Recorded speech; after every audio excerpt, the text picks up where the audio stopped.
Hey everyone, welcome back to my channel Scale Up. In this quick tutorial, I will show you how you can change Facebook Messenger group name. I will show you how you can do it. If you found this video helpful, don't forget to like my video, subscribe my channel Scale Up, and also share it with your friends. Let's get started. Open up your Messenger app and then logged into your account and go to the group that you want to change it. Like you can see over here the fourth chat, it's like group.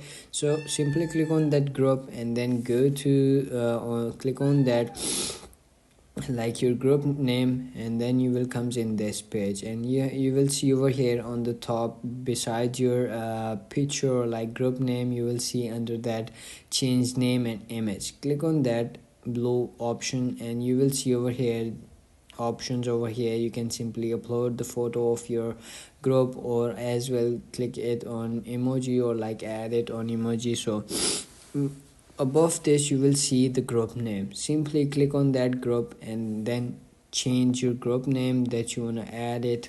So simply change the group name, and when you are satisfied or like you want to add your profile or like a group profile picture, you can simply add that and then simply click on done. Then it's gonna be change your group name, and you can see over here your group name is changed. So that's it, that's how you can change your group name. If you found this video helpful, don't forget to like my video, subscribe my channel Scale Up, and also share it with your friends, and drop me a comment if you want more tips and tricks videos. Thanks for watching, see you in the next video. Have a nice day, bye bye.